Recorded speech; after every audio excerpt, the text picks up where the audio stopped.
Hi hello ನಮಸ್ತೆ. ಆ, ನಿನ್ನೆ ನಿನ್ನೆ ಒಂದು ವಿಡಿಯೋ ಮಾಡಿ ಹಾಕಿದ್ದೆ. ಅದರಲ್ಲಿ ಲಸ ಬಗ್ಗೆ ಕೊನೆಯದಾಗಿತ್ತು. ಇವಾಗ ಇಲ್ಲಿ ಮಸದ ಬಗ್ಗೆ ಪ್ರಶ್ನೆ ಬಂದಿದೆ.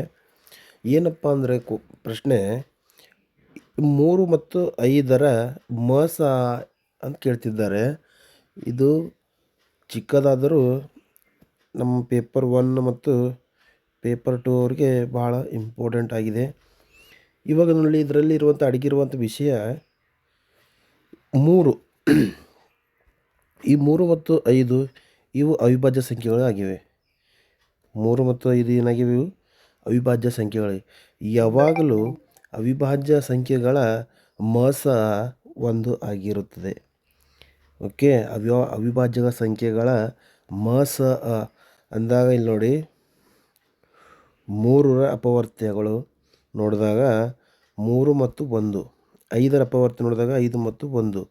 ಇಲ್ಲಿ 2, ಈ 3 ಮತ್ತು 5ರಲ್ಲಿ ಅಪವರ್ತ್ಯಗಳಲ್ಲಿ ಸಾಮಾನ್ಯವಾಗಿ ಕಂಡುಬರುವುದು ಯಾವುದಪ್ಪ ಅಂದರೆ ಇಲ್ಲಿ 1 ಮತ್ತು 1. ಹೀಗಾಗಿ ನಮಗೆ ಆನ್ಸರ್ 1 ಆಗಿದೆ. ಇದು ಒಂದೇ ಎಂಬುದಿಲ್ಲ, ಇದು ಒಂದೇ ಅಲ್ಲ, ಯಾವುದೇ ಅವಿಭಾಜ್ಯ ಸಂಖ್ಯೆಗಳ ಮಸ ಯಾವಾಗಲೂ 1 ಆಗಿರುತ್ತದೆ. ಇದೇ ಪ್ರಶ್ನೆ GPT-ಯಲ್ಲಿ 2022ರಲ್ಲಿ ಕ್ವಶನ್ ಕೇಳಿದ್ದೇನೆ. ಏನಂತಪ್ಪ ಅಂದರೆ, ಯಾವುದಾದರೂ 2 ಅವಿಭಾಜ್ಯ ಸಂಖ್ಯೆಗಳ ಮಸ ಇದಾಗಿದೆ, ಅವಾಗ ಆನ್ಸರ್ 1. ಓಕೆ, ನೆಕ್ಸ್ಟ್ ಪ್ರಶ್ನೆ 12ನೇ ಪ್ರಶ್ನೆ ಇಲ್ಲಿದೆ ನೋಡಿ. ಇದೇ ಪ್ರಶ್ನೆ ಬಂದಿದೆ.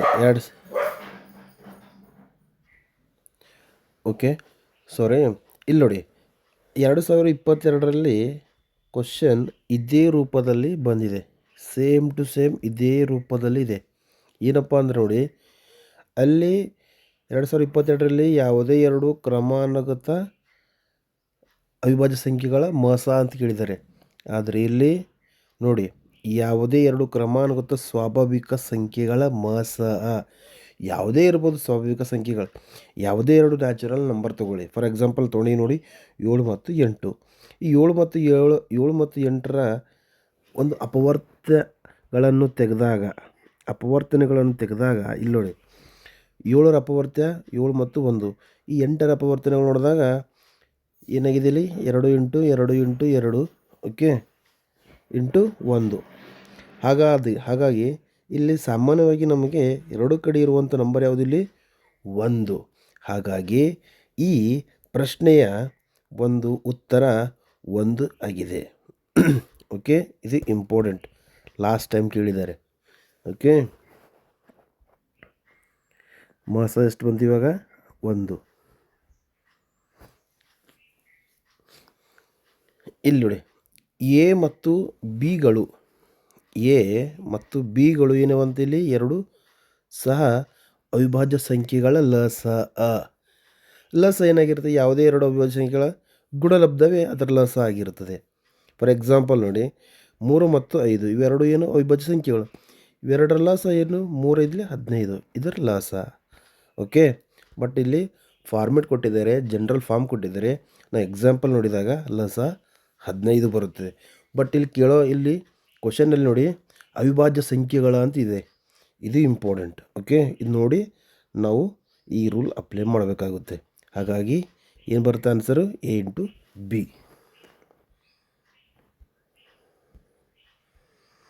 ನೆಕ್ಸ್ಟ್, ಅತಿ ಚಿಕ್ಕ ಸಂಯುಕ್ತ ಸಂಖ್ಯೆ ಹಾಗೂ ಅತಿ ಚಿಕ್ಕ ಅವಿಭಾಜ್ಯ ಸಂಖ್ಯೆ ನಮಗೆ ಆಲ್ರೆಡಿ ಗೊತ್ತಾಗಿದೆ. ಏನಪ್ಪ ಅಂದರೆ ಸಂಯುಕ್ತ ಸಂಖ್ಯೆ ಅಂದರೆ ಕಾಂಪೋಸಿಟ್ ನಂಬರ್. ಕಾಂಪೋಸಿಟ್ ನಂಬರ್ನಲ್ಲಿ ಅತ್ಯಂತ ಚಿಕ್ಕ ಸಂಖ್ಯೆ ಯಾವುದಪ್ಪ ಅಂದರೆ 4. ಅದಕ್ಕೆ ನಾವು ಸಂಯುಕ್ತ ಸಂಖ್ಯೆ ಅಂತ ಕೂಡ ಕರಿತೀವಿ ಕನ್ನಡದಲ್ಲಿ. ಈ ಅವಿಭಾಜ್ಯ ಸಂಖ್ಯೆ ಅಂದರೆ ಪ್ರೈಮ್ ನಂಬರ್ಸ್ನಲ್ಲಿ ಅತ್ಯಂತ ಚಿಕ್ಕ ಸಂಖ್ಯೆ ಯಾವುದು? 2. ಈ 4 ಮತ್ತು 2ರ ಮಸ ಏನು ಬರುತ್ತೆ? ಇಲ್ಲಿ 4ರ ಅಪವರ್ತ್ಯ ಏನು ಬರುತ್ತೆ? ಇಲ್ಲಿ 2 ಇಂಟು 1. ಅದೇ ರೀತಿ 2ರ ಅಪವರ್ತ್ಯ 2 ಇಂಟು 1. ಇಲ್ಲಿ ಕಾಮನ್ ಇದೆ, ಇಲ್ಲೂ ಕಾಮನ್ ಇದೆ. ಹಾಗಾಗಿ ಇಲ್ಲಿ ಕಾಮನ್ ಏನಾಗಿದೆ? ಇಲ್ಲಿ 2. ಓಕೆ, ಹಾಗಾಗಿ 2 ಆನ್ಸರ್.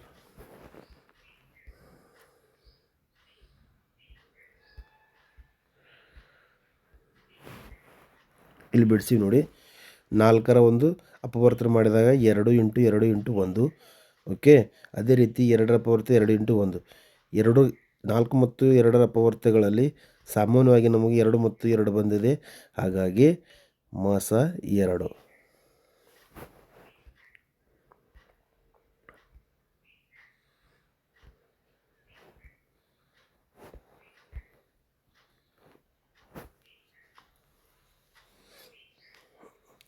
ನೋಡಿ, ಯಾವುದೇ ಎರಡು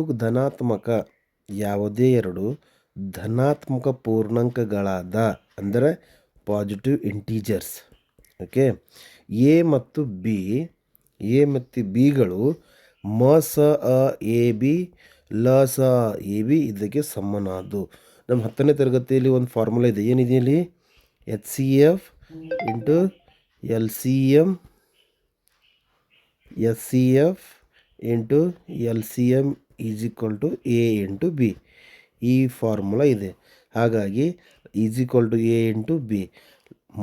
ಮತ್ತು ಇದ್ದಾಗ ಅದಕ್ಕೆ ಸಮನಾಗಿದೆ ಯಾವುದಪ್ಪ ಅಂದರೆ ಎ ಇಂಟು ಬಿ.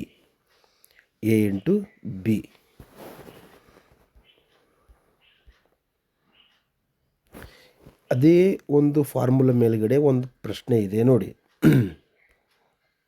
ಏನಂತ ಪ್ರಶ್ನೆ ಇದೆ ಇಲ್ಲಿ?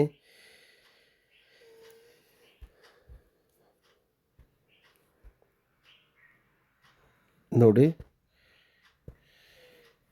12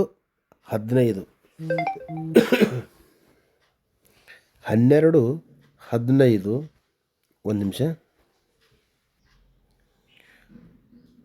ಓಕೆ, ನೋಡಿ ಇಲ್ಲಿ ಈ ಪ್ರಶ್ನೆಯಲ್ಲಿ ಏನಿದೆ ಅಲ್ಲಿ?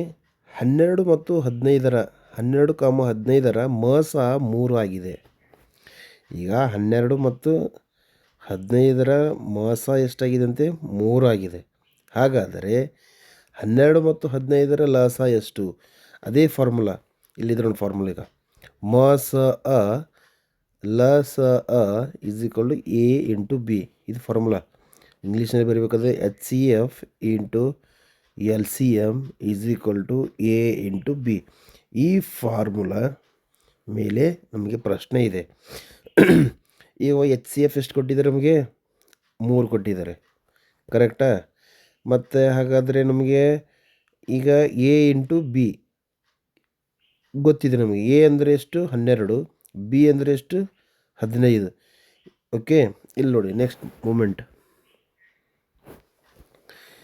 ಓಕೆ, ಆ ಫಾರ್ಮುಲಾದಲ್ಲಿ ಈ formula LCM or HCF into LCM ಈ ಫಾರ್ಮುಲಲ್ಲಿ ಪುಟ್ ಮಾಡಿದಾಗ ನಮಗೆ ನೋಡಿ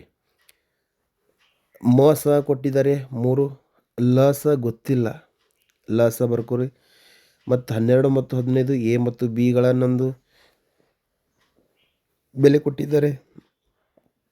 ಓಕೆ, ಆ್ಯಸ್ ಇಟ್ ಈಸ್ ಬರ್ಕೊಳ್ಳಿ. ಈ 3 ಇದೆಯಲ್ಲ, ಇದು ಗುಣಾಕಾರ ರೂಪದಲ್ಲಿ ಈ 3 ಮತ್ತು ಮಧ್ಯೆ ಗುಣಾಕಾರ ಇದ್ದಾಗ ಈ 3 ಬಲಗಡೆ ಬಂದಾಗ ಏನಾಗುತ್ತೆ? ಡಿವೈಡ್ ಆಗುತ್ತೆ. ಡಿವೈಡ್ ಆದಾಗ ನೋಡಿ ಇಲ್ಲಿ ಭಾಗಾಕಾರ ಮಾಡಿ. 3 1 3, 3 5 15. ಓಕೆ, ಉಳಿತು ಯಾವುದಿಲ್ಲಿ? 12 ಉಳಿತು, ಬರ್ಕೊಳ್ಳಿ. ಮತ್ತೇನು ಉಳಿತು? 15 ಕ್ಯಾನ್ಸಲ್ ಆಗಿ 5 ಉಳಿತು, 5 ಬರ್ಕೊಳ್ಳಿ. 12 5 ಎಷ್ಟು? 12 5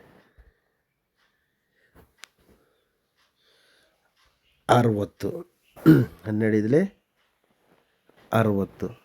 ಓಕೆ, ಇಲ್ಲಿ ತಪ್ಪಾಕಿದರೆ 12 60. ಇದು ನಿಮ್ಮ ಉತ್ತರ.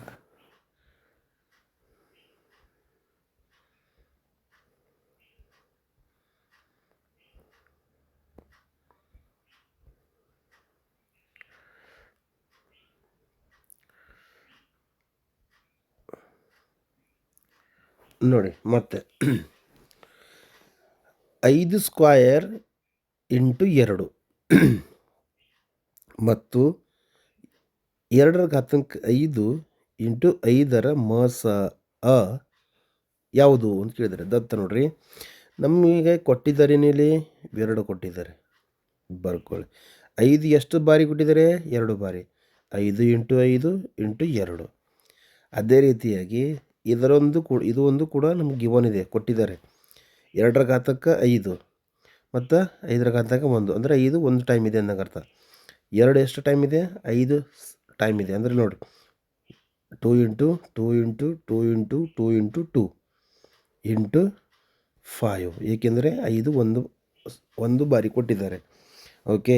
ಮಾಸ ಅಂದರೆ ನಿಮ್ಗೆ ಗೊತ್ತಿರಬೇಕು, ಎರಡರಲ್ಲಿ ಸಾಮಾನ್ಯವಾಗಿ ಬರೆಯುವಂಥ ಅಂಕಿಯ ಮಾಸ ಆಗಿರುತ್ತೆ ನೋಡಿರಿ. 5 ಇಲ್ಲೂ ಇದೆ, 5 ಇಲ್ಲೂ ಇದೆ, ಬರ್ಕೊಳ್ಳಿ. 2 ಇಲ್ಲೂ ಇದೆ, ಇಲ್ಲೂ ಇದೆ, 2 ಬರ್ಕೊಳ್ಳಿ. ಸರ್ ಇಲ್ಲಿ 5 ಅದಲ್ಲ ಸರ್, ಇಲ್ಲೂ ಒಂದು ವೇಳೆ ಈ ಪ್ಲೇಸ್ನಲ್ಲಿ ಎಲ್ಲಾದರೂ 5 ಇದ್ದರೆ ಇದನ್ನು ತಗೋಬೋದಿತ್ತು. ಆದರೆ ಇಲ್ಲಿ ಇದೇ ಈ ಪ್ಲೇಸ್ನಲ್ಲಿ ಈ ಒಂದು ಅಪವರ್ತನಗಳಲ್ಲಿ 5 ಇಲ್ಲ, ಹಾಗಾಗಿ ಇದು ತೆಗೆದುಕೊಳ್ಳೋಕ್ಕೆ ಸಾಧ್ಯವಿಲ್ಲ. ಹಾಗಾಗಿ ಸಾಮಾನ್ಯವಾಗಿ ನಮಗೆ 2 ಮತ್ತು 5 ಇದೆ. ಹೀಗಾಗಿ 5 2 ಇಂಟು 5, ಇದರಲ್ಲಿ ಉತ್ತರ ಏನು ಕೊಟ್ಟಿದ್ದಾನೆ? 2 ಇಂಟು 5 ಇದರ ಉತ್ತರ.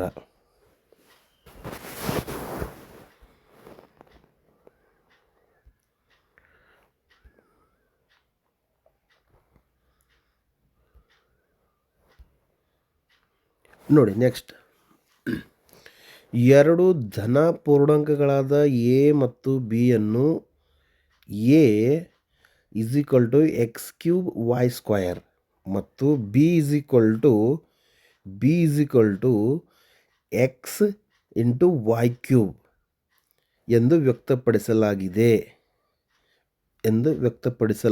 ಅಂದರೆ ಎ ಎದಕ್ಕೆ ಸಮವಾದಂತೆ? x³ y² ಸಮವಾಗಿದೆ. ಅದೇ ರೀತಿ ಬಿಗೆ ಯಾವುದಕ್ಕೆ ಸಮವಾಗಿದೆ? x ಇಂಟು y³ ಸಮನಾಗಿದೆ. ಇಲ್ಲಿ ಮುಂದೆ ಬಂದು ಏನು ಹೇಳ್ತಾರೆ ನೋಡ್ರಿ, ಇಲ್ಲಿ ಎಕ್ಸ್ ಮತ್ತು ವೈ ಅವಿಭಾಜ್ಯ ಸಂಖ್ಯೆಗಳಾದರೆ, ಅಂದರೆ ಎಕ್ಸ್ ಮತ್ತು ವೈ ಎಂಥ ನಂಬರ್ ಅಂತೀವಿ? ಪ್ರೈಮ್ ನಂಬರ್ಸ್ ಅಂತೀವಿ. ಹಾಗಾದರೆ ಎ ಇಂಟು ಬಿ ಯು ಮಾಸ ಅಂದರೆ HCF ಎ ಅಂದರೆ ಫೈಂಡ್ ಮಾಡಿರಿ ಅಂತ ಕ್ವಶನ್ ಇದೆ ನಿಮಗೆ. HCF ಓಕೆ, ಅಂದರೆ ಮಾಸ ಕಂಡುಹಿಡಿಯಿರಿ ಅಂತ ಹೇಳ್ತಿದ್ದಾರೆ. ಇವಾಗ ನಿಮಗೆ ಕೊಟ್ಟಿರುವಂಥ ಮಾಹಿತಿ ಪ್ರಕಾರ ದತ್ತ ಎ ಬೆಲೆ ಕೊಟ್ಟು ಮತ್ತು ಬಿ ಬೆಲೆ ಕೊಟ್ಟಿದ್ದಾರೆ. ಇಲ್ಲಿ ನೋಡ್ರಿಕ, ಎ ಬೆಲೆ ಮತ್ತು ಬಿ ಬೆಲೆ ಬರ್ಕೊಳ್ಳಿ. ಎ = ಏನಿದೆ? x³ ಎಕ್ಸ್ ಎಷ್ಟು ಟೈಮ್ ಇದೆ? 3 ಟೈಮ್. ವೈ ಎಷ್ಟು ಟೈಮ್ ಇದೆ? 2 ಟೈಮ್. ಬರ್ಕೊಳ್ಳಿ. ಎಕ್ಸ್ ಇಂಟು 3 ಬಾರಿ. ವೈ ಎಷ್ಟು ಬಾರಿ? 2 ಬಾರಿ. Y into Y. Okay. Next ಅದೇ ರೀತಿ ಬಿ = xy³. ಎಕ್ಸ್ ಓನ್ಲಿ ಇದ್ರ ಘಾತಾಂಕ 1 ಇದ್ದ ಕಾರಣ ಒಂದು ಟೈಮ್ ಮಾತ್ರ ಬರಿಬೇಕು. ವೈ 3 ಟೈಮ್ ಇದೆ, ಹಾಗಾಗಿ ವೈ ಇಂಟು ವೈ ಬರಬೇಕು. ಇವಾಗ ನಿಮ್ಗೆ ಗೊತ್ತಿದೆ HCF ಹೇಗೆ ಫಾರ್ಮ್ ಮಾಡಬೇಕಂತೆ. 2 ಅಪವರ್ತನಗಳಲ್ಲಿ ಸಾಮಾನ್ಯವಾಗಿ ಇರಬೇಕು, ಅಲ್ಲೂ ಇರಬೇಕು, ಇಲ್ಲೂ ಇರಬೇಕು ಅಂಥ ಒಂದು ಸಂಖ್ಯೆಗಳು ಅಥವಾ ನಂಬರ್ ಅಥವಾ ಅಕ್ಷರಗಳು. ಇಲ್ಲಿ ನೋಡಿ, ಎಕ್ಸ್ ಮತ್ತು ಎಕ್ಸ್ ಬರ್ಕೊಳ್ಳಿ. ಅದೇ ಥರ ವೈ ಮತ್ತು ವೈ ಬರ್ಕೊಳ್ಳಿ. ವೈ ಮತ್ತು ವೈ ಬರ್ಕೊಳ್ಳಿ. ಇವಾಗ ಇಲ್ಲಿ ಎಕ್ಸ್ ಇದೆ, ಇಲ್ಲೂ ಎಕ್ಸ್ ಇದೆ, ಇಲ್ಲಿ ಯಾವುವು ಎಕ್ಸ್ಗಳು ಇಲ್ಲ, ಹಾಗಾಗಿ ಇವು ಬರ್ಕೊಳ್ಳಿಕ್ಕೆ ಸಾಧ್ಯವಿಲ್ಲ. ಹಾಗಾಗಿ ಎಕ್ಸ್ ಇಂಟು ವೈ ಇದರ ಉತ್ತರ XY².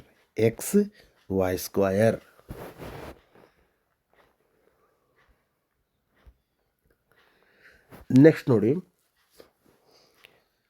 5 ಮತ್ತು ಸಾರಿ 19ನೇ ಪ್ರಶ್ನೆ. ಎ ಮತ್ತು 18ರ ಲಸಾವು 36. ಓಕೆ, ಲಸ ಅಂತ ಹೇಳ್ತಿದ್ದಾರೆ ನಮಗೆ. ಅಂದರೆ LCM ಎ ಮತ್ತು 18ರದ್ದು ಎಷ್ಟು ಅಂತ? 36 ಆಗಿದೆ. ಓಕೆ. ಅದೇ ಥರ ಎ ಮತ್ತು 18ರ ಮೋಸ ಅಂದರೆ HCF ಎ, 18ರ ಬೆಲೆ ಎಷ್ಟು ಕೊಟ್ಟಿದ್ದಾರೆ? 2 ಅಂತ ಹೇಳ್ತಿದ್ದಾರೆ. ಹಾಗಾದರೆ ಎ ಬೆಲೆ ಎಷ್ಟು ಅಂತ ಹೇಳ್ತಿದ್ದಾರೆ. ನಿಮಗೆ ಆಲ್ರೆಡಿ ಫಾರ್ಮುಲಾ ಗೊತ್ತಿದೆಯಲ್ಲ. ಓಕೆ, ಏನಿದೆ formula? HCF into LCM = A into B. HCF ಬೆಲೆ LCM ಬೆಲೆ ನಿಮಗೆ ಕೊಟ್ಟಿದ್ದಾರೆ. ಎಷ್ಟು ಕೊಟ್ಟಿದ್ದಾರೆ? ಈಗ HCF ಮಾಸ 2 ಕೊಟ್ಟಿದ್ದಾರೆ. 2 ಇಂಟು ಎಲ್ ಸಿ ಎಮ್ ಎಷ್ಟು ಕೊಟ್ಟಿದ್ದಾರೆ ನಿಮ್ಗೆ? 36 ಕೊಟ್ಟಿದ್ದಾರೆ. ಓಕೆ. ಮತ್ತು ಇಲ್ಲಿ ನೋಡ್ರಿ ಇವಾಗ 2 ನಂಬರ್ ಯಾವುವು ಇಲ್ಲಿ ಎ ಮತ್ತು 18 ಇದೆ. ಎ ಮತ್ತು 18 ಇದೆ. A into 18. ಓಕೆ. ಅಂದರೆ ಇಲ್ಲೇನು 2 ಇಂಟು 36 ಎ ಇಂಟು 18. ಈಗ 2 ಇಂಟು 36 ಈ 18 ಈ ಕಡೆ ತಂದಾಗ ಏನಿರುತ್ತೆ ಡಿವೈಡ್ ಆಗುತ್ತೆ ಈಸ್ ಈಕ್ವಲ್ ಟು ಎ. 2 ಒಂದಲೇ 2 9ಲೇ 9 ಒಂದಲೇ 9 4ಲೇ. ಅಂದರೆ ಎ ಬೆಲೆ ಎಷ್ಟು ಬಂತು? 4. ಎ ಬೆಲೆ 4. ಇಲ್ಲಿ ನೋಡಿರಿ, ಇಲ್ಲಿ ಬಿಡಿಸಿನಿ ನೋಡಿ, ಇಲ್ಲಿ ಕನ್ನಡದಲ್ಲಿ ಬರ್ತೀನಿ. ಓಕೆ. ಫಾರ್ಮುಲಾ ಇದು ಬಿಡಿಸಿ ನೋಡ್ರಿ. ಇಲ್ಲಿ 36 ಇಂಟು 2 ಎ ಇಂಟು ಬಿ ಅಂದರೆ 18 ಆಗಿದೆ. ಈ 18 ಈ ಕಡೆ ತಂದಾಗ ಏನಂತ ಡಿವೈಡ್ ಆಗುತ್ತೆ. ಓಕೆ. 2 ಒಂದಲೇ 2 9ಲೇ 9 ಒಂದಲೇ 9 4ಲೇ. ಹೀಗಾಗಿ ಎ ಬೆಲೆ ಎಷ್ಟಿಲ್ಲಿ ಎಷ್ಟಾಗಿದೆ? 4.